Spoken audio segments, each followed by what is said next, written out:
Vamos lá, gente. Feitiçarias. Meu Deus, hein? Feitiçarias. Como anular? Antes de eu tentar ou falar com você sobre anulação de feitiçarias, nós vamos entender uma coisa. Primeiro princípio que um cristão tem que compreender é que feitiçaria ela tem um largo espectro. Qual é o largo espectro? Primeiro, a feitiçaria ela nasce na alma. Quem faz batalha espiritual comigo, quem estuda comigo dentro do contexto de batalha espiritual, eu explico que a Bíblia, quando fala os feiticeiros ficaram de fora, obras da carne de feitiçaria, ou seja, o apóstolo Paulo está escrevendo, o apóstolo Paulo, o apóstolo João, o apóstolo Pedro, escrevendo para cristãos. Então, quando ele elenca que pessoas que produzem feitiçaria, ou pessoas que são feiticeiras, ele está falando para os crentes, não está falando para o ímpio. Ele não está mandando uma carta para alguém fora do cristianismo, para alguém fora do contexto cristão. Ele está mandando uma carta justamente para pessoas que fazem parte do cristianismo. Então, quando o apóstolo de feitiçaria, está falando para a igreja. Infelizmente, a gente não entende que obras da carne, como o apóstolo Paulo elenca na carta aos Gálatas, no capítulo 5, a partir do verso 15, ele está falando que obras da carne ali é para a igreja da Galácia, não para a população da Galácia. Então a feitiçaria, ela literalmente nasce do ser humano, na alma do ser humano. A feitiçaria é um desejo incontido na manifestação psíquica, numa espécie de voodoo. Eu só estou usando a palavra voodoo, gente, é só para vocês terem uma alusão. Numa espécie sabe, como é que a gente pode falar? É quando a pessoa está ali propensa mesmo, tá fugindo a palavra aqui para mim, é quando a pessoa está verdadeiramente impulsionada a querer aquilo, né? Cérebro funciona, cérebro não pensa só nas coisas não, cérebro funciona um pouquinho agora. Obsessão, obrigado, é que eu tive que pegar e rearranjar. Você já viu aquele Divertidamente, né? Então meu cérebro é assim, aqui tem 1 milhão, eu sei que são bilhões de neurônios, mas aqui tem 1 milhão de funcionários, tem hora que eles falam que parece que está em Pentecoste, né? Fica todo mundo falando línguas aqui e esquece que estão trabalhando e dá um lugar aqui em cima. Fala, vamos voltar para trabalhar, para de dar lugar aí. Então, essa obsessão, sabe, o processo obsessivo, ele é feiticeiro. A Bíblia diz que a rebeldia é como o pecado de feitiçaria. A obsessão é uma feitiçaria. A paixão, aquela paixão carnal, aquela paixão sexual, sensual, é feitiçaria. Ou seja, os aspectos no nossa psique provocam e promovem muitas feitiçarias. Então a gente sempre acha que feitiçaria é aquele objeto de um bruxo, de uma bruxa, que pratica o feitiço. E vamos entender uma coisa, a diferença entre bruxaria e feitiçaria? A bruxaria trabalha intrinsecamente com o mundo espiritual, plenamente com o mundo espiritual, invocando demônios, invocando cadeias de demônios, invocando aspectos espirituais para interferir no aspecto humano. A feitiçaria trabalha sempre para a alma.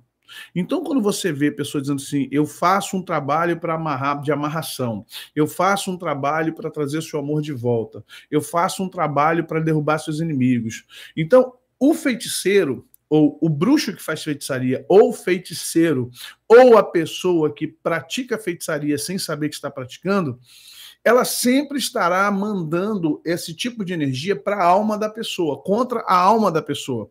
É por isso que a feitiçaria, ela provoca males psicológicos, males psíquicos, males sentimentais no outro. É por isso que pessoas ficam amarradas no sentido mais amplo de alma. Amarração de alma é isso. Vocês estão entendendo até aqui, gente? Deixa o like, chegou like. Depois, assina a notificação, seja parceiro, ajuda o canal e também lá nos comentários, deixa seu comentário, agradeça, discorde, concorde, amém, tá? O canal tá aqui para isso. Então vamos entender. Toda feitiçaria, ela em princípio, ela vai para atingir a alma. Na Idade Média, e antes disso também, bem antes, reis contratavam bruxas poderosas e bruxos poderosos. Você acha que é o quê? Merlin, o mago e maga, Morgana, essas lendas da Europa e outras mais, mas são lendas que são baseadas em realidades que se vivia naquele tempo. Você vai ver que essas pessoas, ou essas histórias que a gente vê aqui na cultura europeia, na indo-europeia, é a cultura Wicca, é a cultura da magia, que já existia, já era conhecida e estava dentro de um contexto governamental. Então, reis, governantes, contratavam feiticeiras e bruxos para fazer trabalhos contra seus inimigos. Isso é antigo. Roma fazia isso, imperadores faziam isso, no intuito de ganhar guerras, ganhar disputas. Na Grécia Antiga já se fazia leitura de sorte. Alexandre o Grande vai ao templo de Delfos, assim como Sócrates também vai ao templo de Delfos, é um templo muito conhecido, e todos eles lá retinham ou tinha algum tipo de resposta através de médiums, através de feiticeiros, através de bruxos, através de sacerdotes, através de médiums que traziam. Então, a feitiçaria, gente, é algo muito antigo, ok?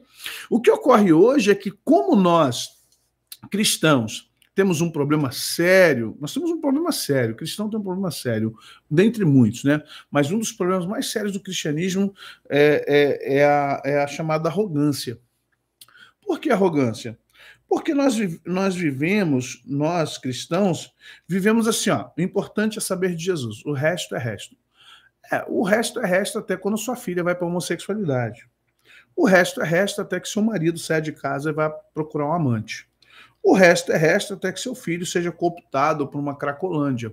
O resto é resto até que você, né, se veja seduzida por uma homossexual ou seu marido. O resto é resto até você começar a ser perturbado por demônios na sua casa, vendo vultos, tendo sonhos, pesadelos. O resto é resto até você acordar e falar assim, cara, eu não sei nada, eu sempre fui arrogante, eu sempre achei que era só ler Bíblia, orar, que estava tudo certo. As pessoas esquecem que Moisés foi tentado, Elias foi tentado, Davi foi tentado, homens de Deus foram provados, tentados, Jesus foi tentado. Paulo pediu por 3 vezes, eu pedi para tirar esse emissário do inferno que vem me esbofetear na cara, e eu ouvi, a minha graça te basta. Todos os grandes homens e mulheres de Deus passaram por confrontos de feitiçaria, bruxaria, coisas malignas, mas o crente, ele diz que não precisa saber dessas coisas, porque o importante é ele conhecer a Bíblia e Jesus. Eu quero conhecer Jesus. Eu quero conhecer Jesus. Então, vamos lá, Avatar. Sabe, essas coisas precisam ser entendidas por nós, não para que a gente fique perdendo a nossa vida pensando nisso. Eu não fico a vida toda pensando nisso. Estou tratando do tema porque eu sei que muitas pessoas hoje... Eu não usaria o incenso, tá, dona Cris? Não é questão de pecado, filha. Pecado. A gente, é o que eu estou falando, é bem crentez essa coisa. É pecado isso. Entenda, você vai ativar o teu olfato, um dos 5 sentidos. Só que os sentidos são para fora e para dentro. Assim como os hindus, eles estudam muito bem isso, os hindus chineses, sobre a questão do chakra. Eles chamam de chakra. Né? Deus já nos fez assim. Todo o nosso corpo, entre alma e espírito e corpo, você vê que uma coisa interessante, a palavra de Deus é viva e eficaz, mais cortante que qualquer espada de 2 gumes. Ela vai na divisão de juntas e medulas. Então ela está falando do quê? Medula está falando de comando cerebral. Né? Mecânica, junto, alma e espírito. Então, você está falando de corpo, alma e espírito. Essas interseções de espírito, alma, corpo, são interseções energéticas, são interseções importantes que a gente entenda quais são os princípios e o que movimenta isso.